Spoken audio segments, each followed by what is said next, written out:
दोस्तों, एक माँ जब अपने ही बेटा बेटी को एक दूसरे से बात करते हुए देखती थी, दोनों भाई बहन के बीच में जिस तरीके को लगाव को देखती थी, वो एकदम से सोच में पड़ जाती थी।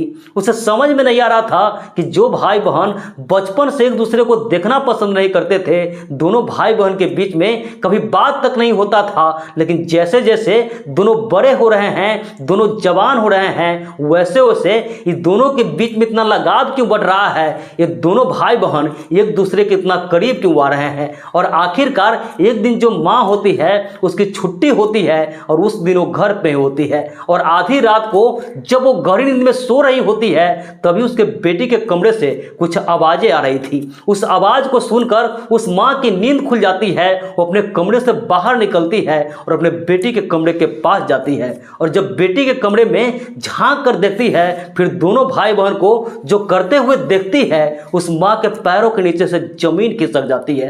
वाकई में दोस्तों, आज की जो घटना है जब आप भी सुनेंगे तो कहीं ना कहीं सोचने पे मजबूर हो जाएंगे कि जिस बच्चे को हम पोस पाल कर बड़ा करते हैं, कभी कभी वही बच्चे ऐसे रास्ता पर चल पड़ते हैं, ऐसी ऐसी घटना का अंजाम देते हैं जिसका कभी कोई कल्पना भी नहीं कर सकता। नमस्कार, प्रणाम, मैं सर्वेश राज। कहानी शुरू करूं इससे पहले आपसे एक छोटी सी गुजारिश है, आप प्लीज वीडियो को लाइक कर दीजिए, साथ ही साथ चैनल को भी सब्सक्राइब कर लीजिए ताकि मेरा हौसला बढ़ता रहे। तो दोस्तों, आज आपको जिस घटना की कहानी सुनाने जा रहा हूं, दरअसल घटना है उत्तर प्रदेश का एक जिला है उन्नाव, और इसी जिला में एक थाना लगता है सिविल लाइंस। दोस्तों, इसी थाने में एक 50 साल की महिला की मौत हो जाती है। सुबह सुबह उस महिला का जो बेटा बेटी होते हैं अपने रिश्तेदार को फोन करते हैं कि इस तरीके की घटना घट गई है, माँ अब हमारे बीच नहीं रही। जैसे इस बात को उसका रिश्तेदार लोग सुनते हैं, वो आनन फानन में उस महिला के घर पे पहुंचते हैं, और जो उस महिला को लाश को देखते हैं तो उससे कुछ संदेह होता है। उसी में से एक रिश्तेदार होता है, इस घटना की जानकारी पुलिस वाले को देते हैं। पुलिस वाले वहां पहुंचते हैं और वो भी जब उस महिला को लाश को देखते हैं तो उन्हें भी लगता है कि कहीं ना कहीं इसमें जरूर कोई बात है, इस महिला का नेचुरल डेथ नहीं है।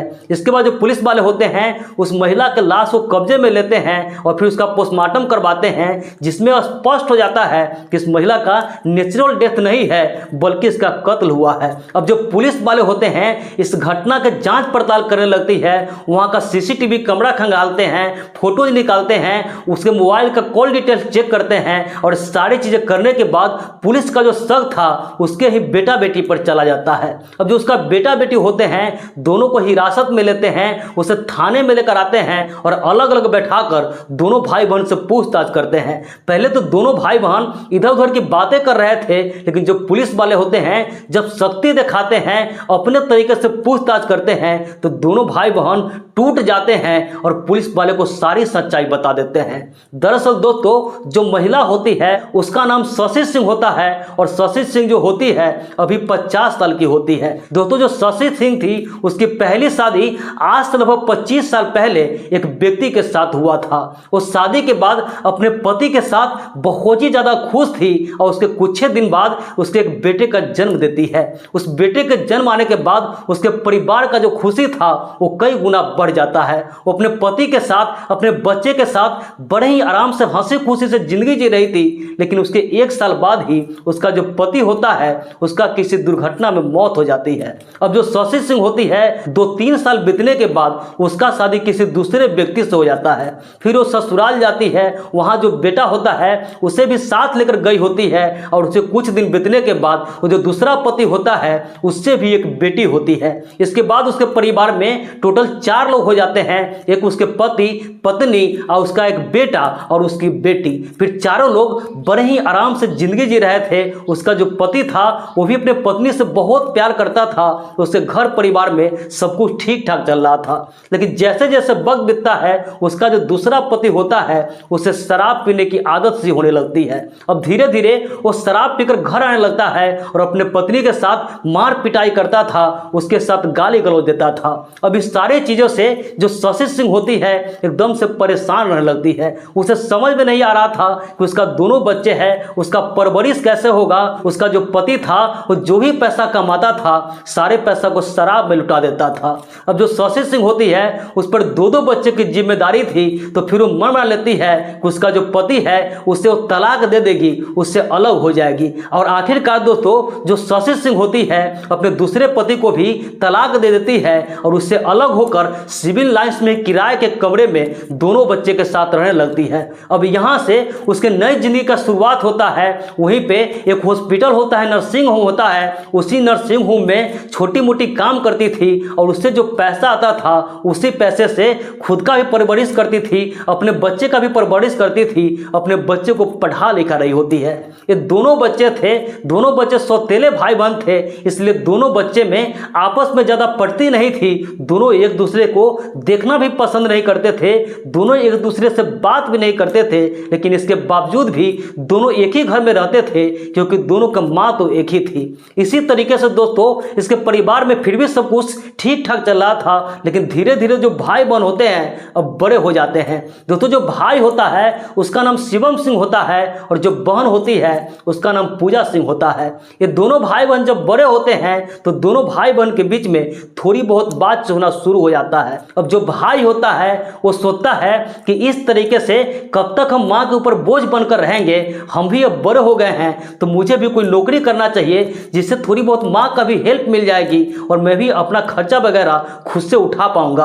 और फिर यही सोचकर वो एक होटल में काम करने लगता है। उधर जो उसकी बहन थी वो घर का काम किया करती थी, पढ़ाई लिखाई भी किया करती थी, और उसकी जो माँ थी वो हॉस्पिटल का काम करती थी, और जो शिवम था वो होटल में काम करता था।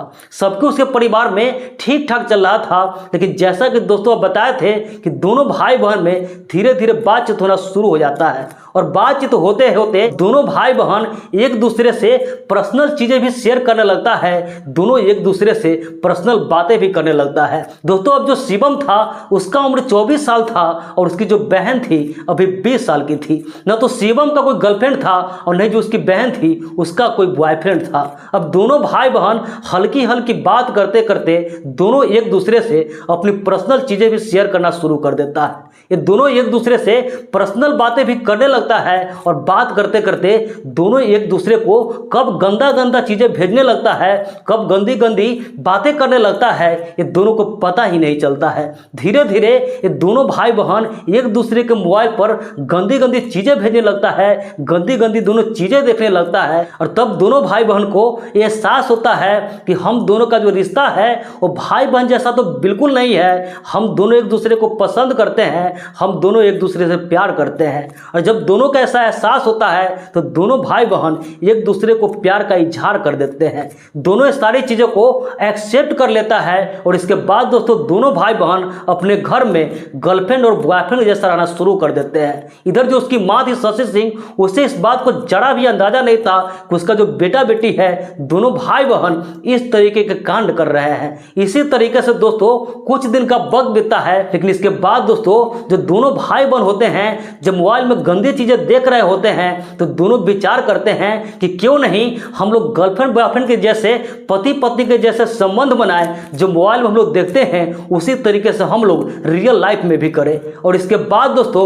ये दोनों भाई बहन एक दूसरे के साथ संबंध बनाते हैं। जब पहली बार संबंध बनाते हैं तो दोनों भाई बहन को ये सारी चीजें बहुत अच्छा लगता है। और इसके बाद दोस्तों अब इस दोनों को जब भी मन करता था, जब भी वो सारी चीजें वही गंदा काम करने लगते हैं। ये दोनों भाई बहन विचार करते हैं कि हम दोनों का जो रिश्ता है वो किसी को पता नहीं चलना चाहिए, क्योंकि अगर किसी को इस रिश्ते के बारे में पता चलता है तो इसका विरोध करेंगे, हम दोनों को गलत कहेंगे। इसलिए सारी चीजें हम दोनों के बीच रहेगी, हम दोनों के बीच से बाहर नहीं जाएगा। ये दोनों भाई बहन ये सारी चीजें किसी को नहीं पता चलने की कस्में खाता है और इसी तरीके से दोस्तों ये सारी चीजें कई महीनों तक चलता है। लेकिन उसकी जो माँ होती है धीरे धीरे वो नोटिस करने लगती है कि पहले दोनों भाई बहन एक दूसरे से बात भी नहीं करते थे, दोनों एक दूसरे से नफरत करते थे, लेकिन जैसे जैसे बड़े हो रहे हैं, जैसे जैसे जवान हो रहे हैं, इस दोनों के बीच में इतना लगाव क्यों हो रहा है, ये दोनों एक दूसरे के इतना करीब क्यों आ रहे हैं।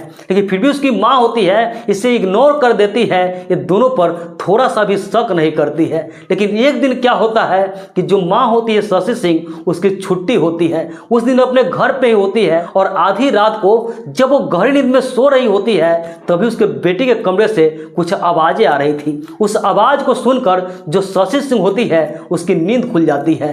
वो अपने कमरे से बाहर निकलती है तो यह आवाज और भी ज्यादा बढ़ जाता है। वो अपने बेटी के कमरे के पास जाती है और जब बेटी के कमरे में झांक कर देती है फिर दोनों भाई बहन को एक दूसरे के साथ बिना कपड़ों के ये सारी चीजें करते हुए देख लेती है। ये दृश्य देखने के बाद जो शशि सिंह होती है एकदम से उसके पैरों के नीचे से जमीन खिसक जाती है, उसका होश उड़ जाता है। दोस्तों इसके बाद वो गेट को खुलवाती है और उसका जो बेटा बेटी होते हैं दोनों को थप्पड़ लगाती है, दोनों को डांटती है, कहती है कि तुम दोनों ये क्या कर बैठा, तुम दोनों का ऐसा बिल्कुल भी नहीं करना चाहिए। और इसके बाद दोस्तों जो दोनों भाई बहन होते हैं अपने माँ का पैर पकड़ लेते हैं, दोनों अपने माँ से माफ़ी मांगते हैं कि हम लोग जवानी के बहकावे में आकर ऐसी गलती कर गए, हम दोबारा कभी ऐसा गलती नहीं करेंगे, प्लीज़ इस बार मुझे माफ़ कर दीजिए। अब जो माँ होती है उसे भी लगता है कि शायद एक बार ऐसा गलती कर लिया, मैं इसे समझा दी हूँ, अब दोबारा ऐसा नहीं करेगा। और इसके बाद जो माँ होती है इस बात को वहीं भूल जाने का सोचती है, इसके बारे में वो किसी को नहीं बताती है। वो सोचती है कि अगर हम किसी को बताते भी हैं तो बच्चे तो दोनों अपने ही हैं, उल्टा हमारी ही बदनामी हो जाएगी, हमारी ही इज्जत चली जाएगी। और यही सोचकर दोस्तों ये बात तो किसी को नहीं बताती है। अब इसके बाद दोस्तों जो शिवम होती है, पूजा होते हैं और उसकी माँ होती है, तीनों नॉर्मल तरीके से जीने लगते हैं, तीनों अपना अपना काम में आगे बढ़ने लगते हैं। लेकिन जो शशि सिंह होती है उसे इस बात को पता ही नहीं था कि जो शिवम है और जो पूजा है दोनों भाई बहन का जो प्यार है वो परवान चढ़ चुका है, ये दोनों मानने वाला नहीं है। क्योंकि दोस्तों इसके बाद भी ये दोनों अपने हरकतों से बाज नहीं आता है, इसके बाद भी वो सारी चीजें करना शुरू कर देता है। और इसके बाद दोस्तों फिर से शशि सिंह जब कई बार दोनों भाई बहन को ये सारी चीजें करते हुए देख लेती है तो समझ जाती है कि दोनों भाई बहन मानने वाला नहीं है। और फिर वो फैसला लेती है कि उसकी जो बेटी है पूजा उसकी शादी कर देगी, जब वो ससुराल चली जाएगी तो उसका भाई है खुद व खुद उसे भूल जाएगा और सब कुछ ठीक ठाक हो जाएगा। यही सोचकर दोस्तों अपने बेटी के लिए एक लड़के का तलाश करती है और उससे उसकी शादी फिक्स कर देती है। जब अपने बेटी का शादी फिक्स करती है तो जो शिवम होता है उससे अपने माँ के प्रति काफ़ी नफरत हो जाता है, वो अपने माँ से काफ़ी गुस्सा हो जाता है। वो सोचने लगता है कि उसके और उसके बहन के बीच में एक ही कांटा है और वो उसकी माँ है, तो क्यों नहीं इस कांटे को ही बीच से हटा दिया जाए, जिसके बाद हम दोनों को रोकने टोकने वाला कोई नहीं होगा। और फिर यही सोचकर उसकी जो बहन होती है पूजा उससे भी बात करता है, उसे कहता है देख पूजा, अगर तुम चाहती हो कि मेरे साथ रहो, मेरे से प्यार करो, मेरे साथ संबंध बनाओ तो तुम्हें मेरे प्लान में शामिल होनी होगी। इस पर जो पूजा होती है वो भी कहती है कि भाई मैं तुमसे प्यार करती हूँ, मैं नहीं चाहती हूँ कि मैं किसी और के पास जाऊँ, मुझे कोई दूसरा मर्द छुए, मैं सारी उम्र आप ही के साथ रहना चाहती हूँ, मैं आप ही के साथ जिंदगी जीना चाहती हूँ। इस पर दोस्तों शिवम होता है, कहता तो ठीक है, हम दोनों के प्यार में सिर्फ एक ही रोड़ा है, वो माँ है, तो क्यों नहीं हम दोनों माँ को ये रास्ते से हटा दे, ताकि इसके बाद हम दोनों को जैसे मन करेगा वैसे रहेंगे, जो मन करना होगा वो करेंगे। उसकी बहन कहती है ठीक है, और फिर दोनों मिल करके एक प्लान करते हैं और प्लान के मुताबिक जिस दिन घटना का अंजाम देना होता है उस दिन मार्केट से दोनों भाई बहन चिकन लेकर आते हैं। उसे पता था कि उसकी जो माँ है शशि सिंह थोड़ी बहुत पी भी लेती है, तो पीने का भी व्यवस्था करता है। और जब शाम होती है तो बड़े प्यार से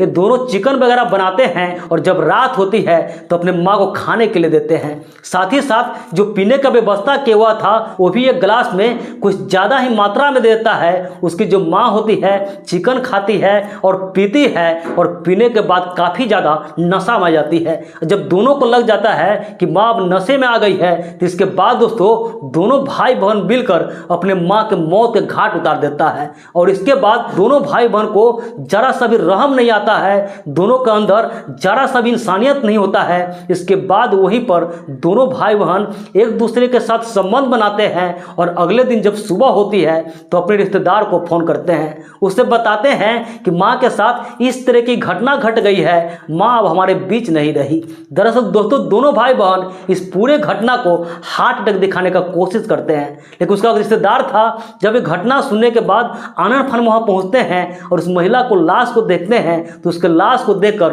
उन्हें कुछ संदेह होता है और संदेह के आधार पर ही पुलिस को सूचना देते हैं। और आखिरकार जो पुलिस वाले होते हैं जब इस पूरे मामला का छानबीन करते हैं तो सारी सच्चाई सामने आ जाती है। तो दोस्तों इस पूरे घटना पर आपकी क्या राय है, आप क्या सोचते हैं, कमेंट करके जरूर बताइएगा। बाकी इस पूरे घटनाक्रम सुनाने का उद्देश्य किसी की भावनाओं को आहत करना नहीं था, किसी का भी दिल दुखाना नहीं था, बस समाज में इसी घटनाओं से केवल आपको जागरूक करना था, सतर्क करना था। तो मिलते हैं ऐसी किसी नेक्स्ट वीडियो में, जब तक के लिए जय हिंद, वंदे मातरम।